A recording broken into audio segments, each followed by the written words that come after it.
My name is May Reyes of Reyes Group Australia.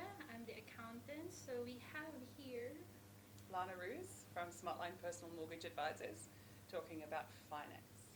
yes. So as an accountant, I'm actually promoting like my clients to have a side hustle, or some of my clients is actually thinking of they would like to get or jump into a business like while they're having their full-time jobs. So I have an opportunity to ask Lana regarding with her expertise, what is the effect of having a side hustle with regards with the borrowing capacity?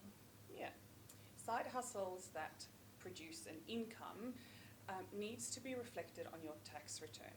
So when you think of an income that comes through the standard PAYG, you get a payslip, you get a group certificate at the end of each financial year, that's really easy to prove the income. But something that is sporadic, something that's maybe new, you've done it for 3 to 6 months, we have to wait for that income to be reflected in your tax return so that we can show that it's a steady income. Generally, you'll take the average of the 2 years in order to show that this income that you're generating is sustainable, and it's better to err on the side of caution and use the lower of 2 years, for instance, to avoid that mortgage stress if you're borrowing more and then you have a low year. So in general terms, that side hustle would need to be going for 2 years. There are the odd occasion where you can get away with doing 1 year's tax return.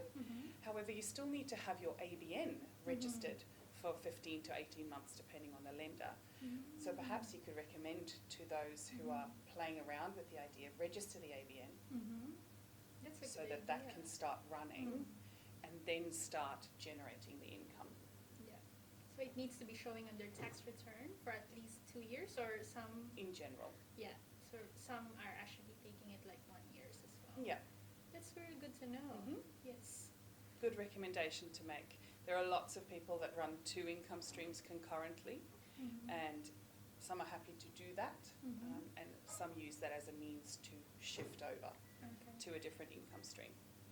Thank you so much, Lana. That's Thanks, really Mary. very informative. Because I have another questions with you, Lana. Because I have a client that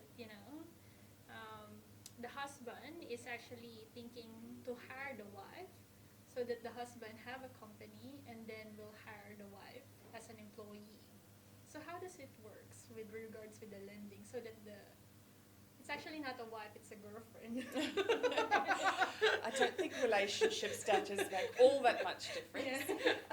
But it's basically what there are de facto. So like a girl, like the guy will going to hire the girlfriend. The guy has a company and then basically hire the girlfriend so that the girlfriend will have much more borrowing capacity. If the company is legitimately employing her, she'll be issued pay slips, she'll have an employment contract, she'll get PAYG. If it's a new role for this person with no prior employment history in that industry, even if it's a full-time role, you'll need to show consistency. Again, it's all about consistency and giving the lender comfort that this income is going to be sustainable. So you'll need to show 3 months of income and maybe an employment contract to show the employment conditions, I would say. I do lots of husband and wife teams. The husband is the sole director of the company, and they generally run the business, and the wife does the admin or the marketing, and they are legitimate employees of the company. That's perfectly fine. Show pay slips. If they've been there long enough, a group certificate. The business will show some bank statements to show that the money is going out of their account into the wife's account. The wife can show her bank statements to show that there's really an income coming in. Yeah, and that it's regular salary credits, and it goes through as any normal PAYG. That's really great to know. Thank you so much, Lana. No problem, you're welcome.